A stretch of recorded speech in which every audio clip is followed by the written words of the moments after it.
नमस्कार, मैं आनंद जैन हनुमानगढ़ राजस्थान से आप सभी का श्रीदेवी क्लासेज यूट्यूब चैनल पर स्वागत करता हूं, जहां हम विषय समझ को बेहतर बना के विज्ञान और इंजीनियरिंग विषयों में रुचि बनाने का काम कर रहे हैं। चैनल की तरफ से आप सभी को नए साल 2023 की हार्दिक शुभकामनाएं। आपके अच्छे कार्य आपके लिए सफलता और खुशियां लाएं। इन्हीं कामनाओं के साथ आज सीनियर सेकेंडरी फिजिक्स भौतिकी की हमारी इस प्ले लिस्ट में विषय विद्युत परिपथ में मीटर ब्रिज के बारे में जानते हैं। इसकी संरचना, सैद्धांतिक और व्यवहारिक समझ बनाते हैं। प्रयोगशाला में मीटर ब्रिज का इस्तेमाल करते हुए क्या परिसीमाएं हैं, लिमिटेशंस हैं और क्या सावधानियां बरतनी चाहिए, उन्हें भी जानते हैं। और 2 संख्यात्मक प्रश्न करके विषय समझ को परीक्षा उपयोगी बनाते हैं। शुरू करते हैं। 4 संधियों A, B, C और D के बीच में 5 प्रतिरोधों वाला P, Q, R, S और G का ये जो समूह है, इसमें कोई भी एक प्रतिरोध दूसरे प्रतिरोध के साथ श्रेणी या समांतर में नहीं है। इस तरह के परिपथों को श्रेणी समांतर सरलीकरण विधियों से हल नहीं किया जा सकता है, लेकिन वीस्ट्रोन नामक एक वैज्ञानिक ने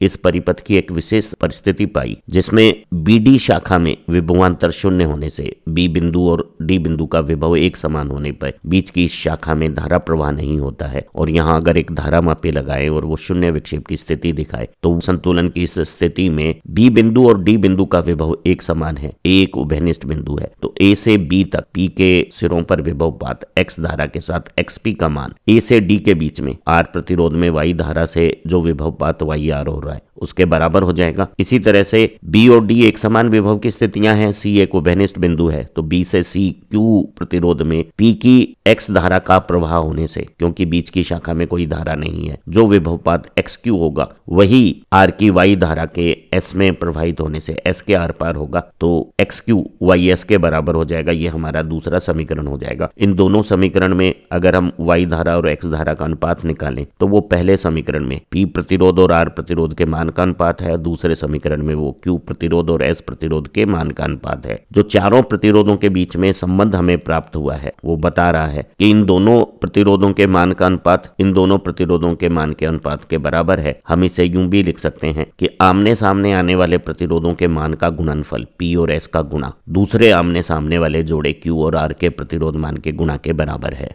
एक व्हीटस्टोन परिपथ में संतुलन की स्थिति में जब धारामापी शाखा में शून्य विक्षेप की स्थितियां आ गई है, शून्य धारा स्थितियां हैं, तो इन चारों प्रतिरोध PQRS के संबंध से अगर हमें ये अनुपात P और Q मान का और इस R प्रतिरोध का मान ज्ञात हो तो हम ये S प्रतिरोध का मान ज्ञात कर सकते हैं। प्रयोगशाला में इसी तरह का मापन करने के लिए व्हीटस्टोन ब्रिज परिपथ का एक विशेष रूप मीटर ब्रिज के रूप में इस्तेमाल किया जाता है। मीटर ब्रिज में लकड़ी के एक क्षैतिज बोर्ड पर 2 तांबे की मोटे काट क्षेत्रफल की L आकार की पत्तियां और एक आयताकार पत्तियों को विशेष विन्यास में लगाया जाता है। तांबे की मोटी 2 L पत्तियों के 2 सिरे A और B के बीच में मिश्र धातु कॉन्स्टेंटन या मैग्नीन का 1 मीटर लंबा 100 सेंटीमीटर लंबा तार खींचकर बांधा जाता है। कॉन्स्टेंटन और मैग्नीन का तार के लिए उपयोग करने का मुख्य कारण इन मिश्र धातुओं का प्रतिरोध तापीय गुणांक का मान कम होना और प्रतिरोधकता का मान उच्च होना है। इस तार का पूरी लंबाई में काट क्षेत्रफल एक समान रखा जाता है। एक ही जैसे पदार्थ, एक जैसी प्रतिरोधकता और एक जैसे काट क्षेत्रफल होने के कारण इस पूरी A से B तक की लंबाई में इस प्रतिरोध तार का एकांक लंबाई का प्रतिरोध सभी स्थानों पे एक समान रहता है। इसी तार के बिल्कुल समांतर पूरी लंबाई में 1 मीटर लंबा एक पैमाना लगाया हुआ होता है। इस पैमाने की मदद से तार के किसी भी स्थान की A सिरे से क्या दूरी है उसकी जानकारी हम प्राप्त कर सकते हैं, क्योंकि यहाँ 1 मीटर का तार इस्तेमाल किया गया है और ये सेतु परिपथ पर आधारित संरचना है, इसलिए इसे मीटर सेतु या मीटर ब्रिज परिपथ भी कहते हैं। प्रयोग के दौरान और एक ज्ञात और एक अज्ञात प्रतिरोध को यहाँ क्रमशः ज्ञात को बाह्य अंतराल में जो तांबे की पत्तियों में बना हुआ है और अज्ञात प्रतिरोध को इस दाएं अंतराल में जो हमें सिरे दिए हुए हैं उन सिरों पर लगाया जाता है। परंपरा अनुसार इस मध्य पत्ती और L आकार की पत्ती के बाईं तरफ लेफ्ट साइड में जो गैप होता है उसमें ज्ञात प्रतिरोध को लगाया जाता है। व्यवहार में ये ज्ञात प्रतिरोध एक प्रतिरोध बॉक्स में प्लग्स को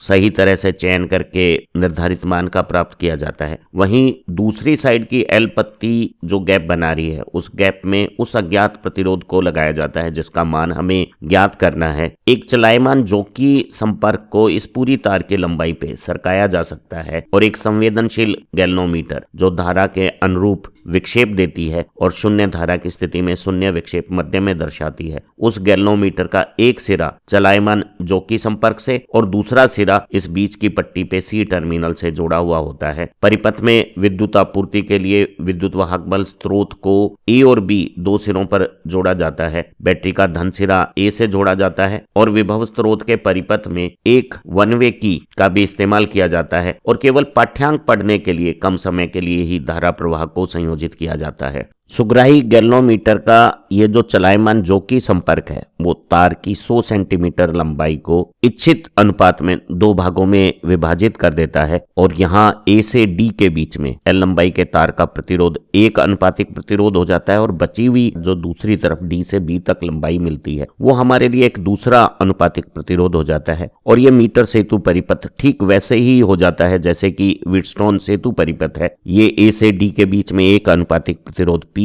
डी से बी के बीच में तार की लंबाई का दूसरा अनुपातिक प्रतिरोध Q हो गया है और ज्ञात प्रतिरोध R और अज्ञात प्रतिरोध X के बीच में ये C से D के बीच में धारामापी शाखा हो गई है। अगर इस परिपथ में इस नीले फ्रेम में L लंबाई के तार का प्रतिरोध का गुणा इस अज्ञात प्रतिरोध के साथ जो मान रखता है वही गुणन मान इस बची हुई लंबाई के तार का प्रतिरोध और ज्ञात प्रतिरोध के मान का आ जाए तो हम पाते हैं कि इस व्हीटस्टोन सेतु परिपथ में C और D बिंदु एक समान विभव की स्थितियां हो जाएगी और ऐसी स्थिति में CD शाखा में धारा प्रवाह नहीं होने के कारण सुग्राही धारामापी शून्य विक्षेप की स्थिति दर्शाएगी। एक मीटर सेतु परिपथ सही तरह से कार्यरत है, सभी प्रतिरोध ठीक तरीके से जुड़े हुए हैं, उसकी जांच करने के लिए जोकी संपर्क को तार के एक तरफ एक ही साइड में जोड़ा जाता है और असंतुलन की इस स्थिति में क्योंकि आमने सामने के प्रतिरोधों का गुणा एक समान नहीं है, धारामापी में धारा प्रवाह से विक्षेप प्राप्त होगा। अगर इसी चलायमान जोकी संपर्क को तार के दूसरी तरफ बी की तरफ ले जाते हैं तो एक बार फिर असंतुलन की स्थिति में बीच की इस शाखा में धारा प्रवाह होता है,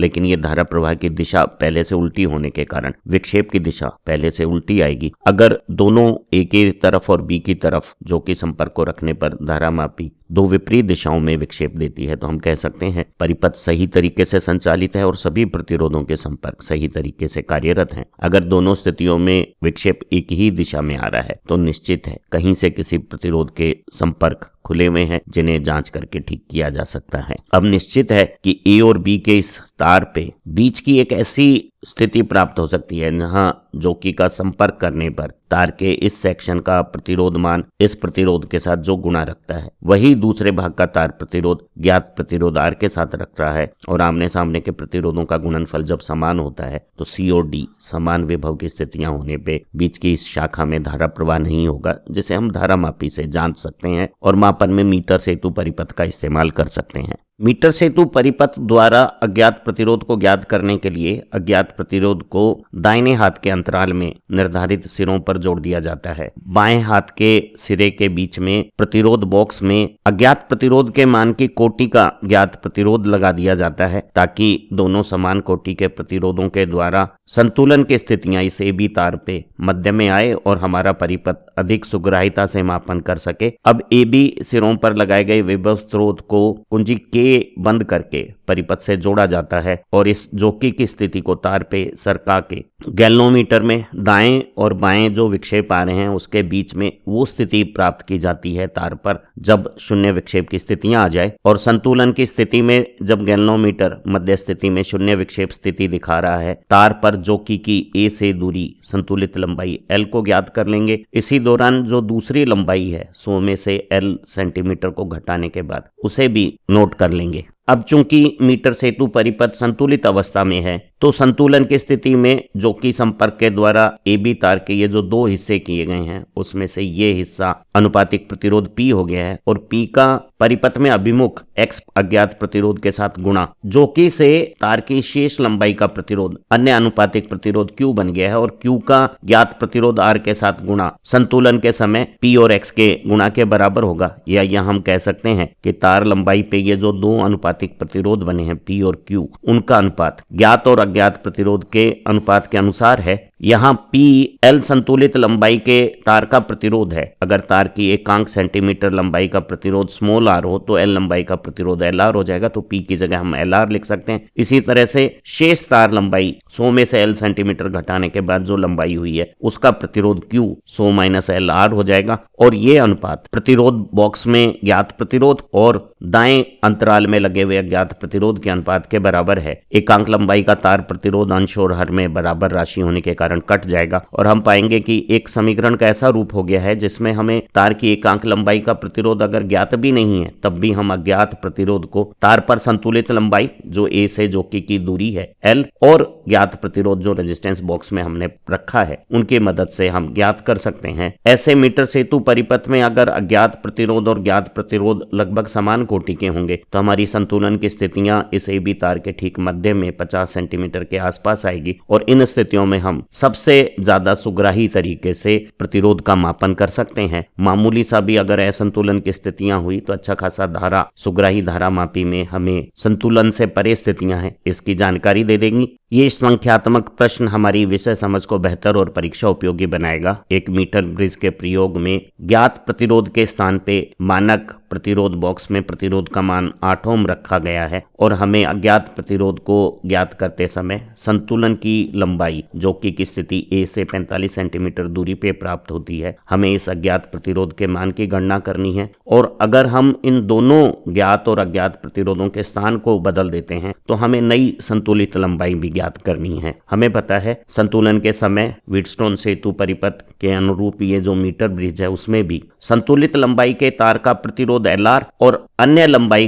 100 माइनस एल सेंटीमीटर लंबाई का प्रतिरोध का अनुपात ज्ञात प्रतिरोध और अज्ञात प्रतिरोध के अनुपात के अनुसार होगा, और अज्ञात प्रतिरोध संतुलित लंबाई और ज्ञात प्रतिरोध के रूप में ये सूत्र से जब हम ज्ञात करेंगे तो संतुलित लंबाई की जगह 45 और शेष लंबाई की जगह 100 में से 45 सेंटीमीटर घटाने पे 55 सेंटीमीटर प्राप्त करने पर हम पाते हैं कि अज्ञात प्रतिरोध 11/9 गुना हो गया है ज्ञात प्रतिरोध का, और ज्ञात प्रतिरोध का मान प्रयोग में 8 ओम अगर हम रखते हैं और गणना करते हैं तो अज्ञात प्रतिरोध का मान 9.778 ओम हमें प्राप्त हो जाएगा। प्रयोग के दौरान हमने माना था कि मोटे काट क्षेत्र वाली ये जो तांबे की पत्तियां हम प्रयोग कर रहे हैं इनकी लंबाइयों का प्रतिरोध नगण्य है, और यह संपर्क भी नगण्य प्रतिरोध के साथ बनाए गए हैं, पर व्यवहार में इनका कुछ हल्का अल्प प्रतिरोध मान हो सकता है जो मापन में त्रुटियां उत्पन्न करता है। उन त्रुटियों को निवारण करने के लिए हम सामान्यतः जो ज्ञात प्रतिरोध को लेफ्ट गैप में बाएं गैप में रखते थे उसको, और अज्ञात प्रतिरोध को हमने अगर स्थान बदल देने हैं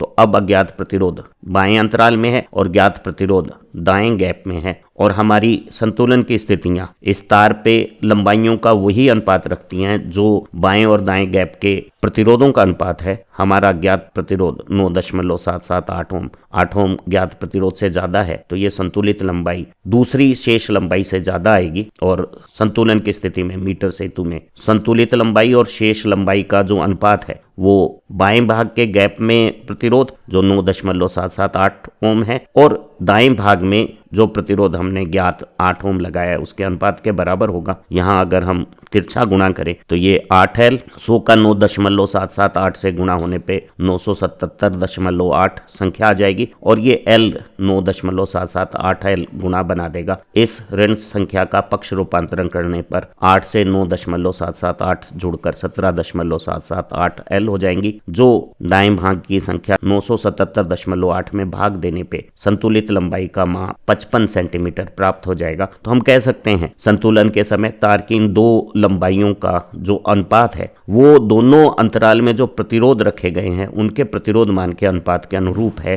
अगर बाएं अंतराल में अधिक मान का प्रतिरोध होगा तो संतुलित लंबाई अधिक आएगी, और अगर ये प्रतिरोध मान दूसरे प्रतिरोध से कम होगा तो संतुलित लंबाई 50 सेंटीमीटर से कम आएगी। पाठ्य पुस्तक में दिया गया ये प्रश्न भी परीक्षा की दृष्टि से बहुत महत्वपूर्ण है। एक मीटर ब्रिज में प्रयोग के दौरान संतुलन की स्थिति ए सिरे से जो कि 60 सेंटीमीटर दूर हमें प्राप्त होती है। जब हम किसी अज्ञात प्रतिरोध को ज्ञात प्रतिरोध के साथ तुलना करते हैं, हमें अज्ञात प्रतिरोध और ज्ञात प्रतिरोध दोनों के मान दिए हुए नहीं है, लेकिन एक दूसरी शर्त और दी हुई है। अगर हम ज्ञात प्रतिरोध के साथ 12 ओम का प्रतिरोध समांतर में जोड़ देते हैं तो हमारी नई संतुलन की स्थिति 50 सेंटीमीटर दूरी पे आ जाती है। इन दो स्थितियों को आंकलन करके हमें अज्ञात प्रतिरोध प्रतिरोध जो हमने सामान्यतः दाएं अंतराल में रखा है और जो पहले अवस्था में ज्ञात प्रतिरोध का चयन हमने किया है उनके मान हमें ज्ञात करने हैं। हमें पता है संतुलन की स्थिति में संतुलित लंबाइयां 60 सेंटीमीटर और शेष लंबाई 100 में से 60 सेंटीमीटर घटाने पे 40 सेंटीमीटर का अनुपात बाएं और दाएं अंतराल के प्रतिरोध मान के अनुपात के बराबर होगा। तो हमारे प्रतिरोध बॉक्स में प्रतिरोध R और अज्ञात प्रतिरोध X का अनुपात 3:2 हो गया है और इस गणना से हम कह सकते हैं कि अज्ञात प्रतिरोध यहाँ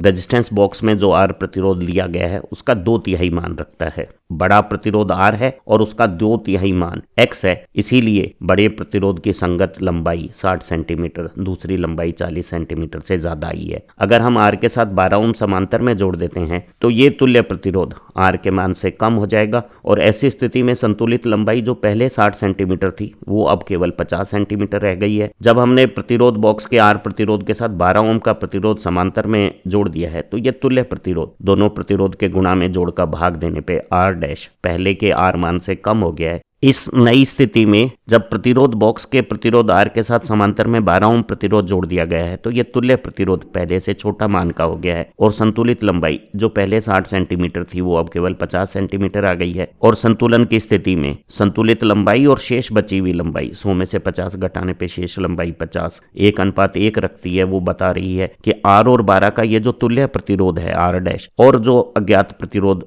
दूसरे गैप में रखा हुआ है उसका अनुपात 1:1 है या हमारा अज्ञात प्रतिरोध R और 12 ओम के समांतर तुल्य प्रतिरोध के बराबर है। जबकि हमने पहली स्थिति में पाया था कि हमारा ज्ञात प्रतिरोध प्रतिरोध बॉक्स के प्रतिरोध का 2/3 है। अगर हम इन दोनों समीकरणों की तुलना करें और अज्ञात प्रतिरोध का मान R डैश के बराबर जो 12 और R का समांतर तुल्य प्रतिरोध है गुणा और जोड़ का अनुपात के अनुसार वो 2/3 R के बराबर है। यहाँ R दोनों तरफ अंश में एक जैसी राशि हल करते समय कट जाएगी और वज्र गुणा से 12 का 3 से गुणा 36, 12 का 2 से गुणा 24 और 2R 24 का पक्ष रूपांतरण करें 36 में से घटाएं तो अंतर 12 में अगर 2 का भाग दें तो R का मान हमें प्रतिरोध बॉक्स के प्रतिरोध का मान 6 ओम प्राप्त हो जाएगा और उसका 2/3 हमारा ज्ञात प्रतिरोध गणना करने पे 4 ओम हमें प्राप्त हो जाएगा। व्हीटस्टोन सेतु सिद्धांत पर आधारित ये जो मीटर सेतु परिपथ है वो एक सुविधाजनक प्रायोगिक व्यवस्था है जिसमें हम 1 ओम से 1 मेगा ओम के बीच के प्रतिरोधों की तुलना मानक प्रतिरोध से सिर्फ संतुलित लंबाई L ज्ञात करके कर सकते हैं।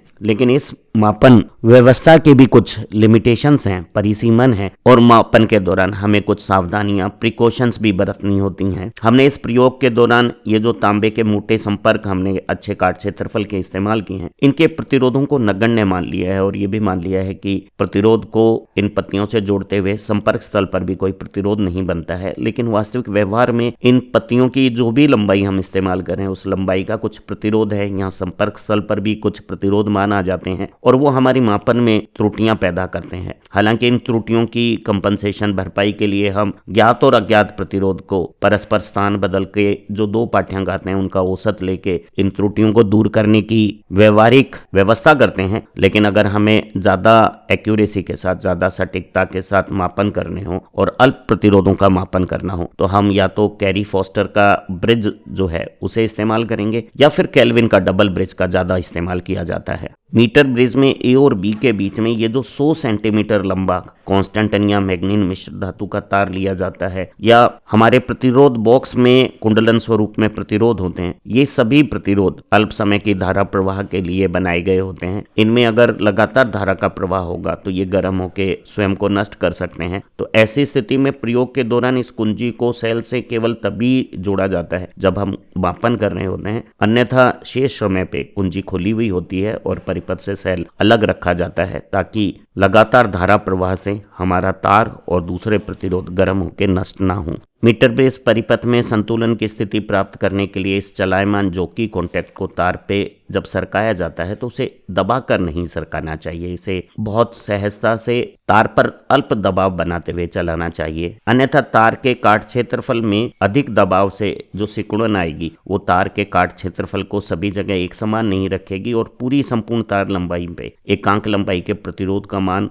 एक समान नहीं रहने के कारण हमारे मापन में त्रुटियां आने लगेगी। तो मापन के दौरान जॉकी को बहुत जेंटल तरीके से, सहज और मृदु तरीके से इस तार के ऊपर खिसकाया जाता है। इसे जोर से दबाकर तार पे नहीं चलाया जाता है। हमने मीटर ब्रिज परिपथ में 2 अनुपातिक प्रतिरोधों को लंबाई के अनुसार विभाजित करने वाले तार को कांस्टेंटन मिश्र धातु का लिया हुआ है। यहाँ प्रतिरोध बॉक्स में भी मानक प्रतिरोध कुंडलियां हैं, वो कांस्टेंटन पदार्थ की हो सकती हैं। वहीं ये जो पत्तियां जिन पे ये प्रतिरोध जुड़ते हैं या सेल को जोड़ने वाले ये संपर्क तार या गैल्वेनोमीटर को जोड़ने वाले ये जो संपर्क तार हैं वो तांबे के होते हैं। तांबा और कांस्टेंटन अगर एक बंद पाश में होते हैं तो वो एक ताप युग्म बना लेते हैं, और अगर उस ताप युग्म के 2 संधि स्थल अलग अलग ताप स्थितियों पे है तो एक हल्का ताप विद्युत वाहक बल तांबे और कांस्टेंटन के बीच में ताप युग्म में उत्पन्न हो जाता है, और वो विद्युत वाहक बल हमारे स्रोत विभव के साथ मददगारी स्थिति भी बना सकता है और विरोधी स्थितियां भी बना सकता है, और वो हमारे लिए मापन में त्रुटियों के कारण बन सकता है। ऐसी त्रुटियों के निवारण करने के लिए हम बैटरी के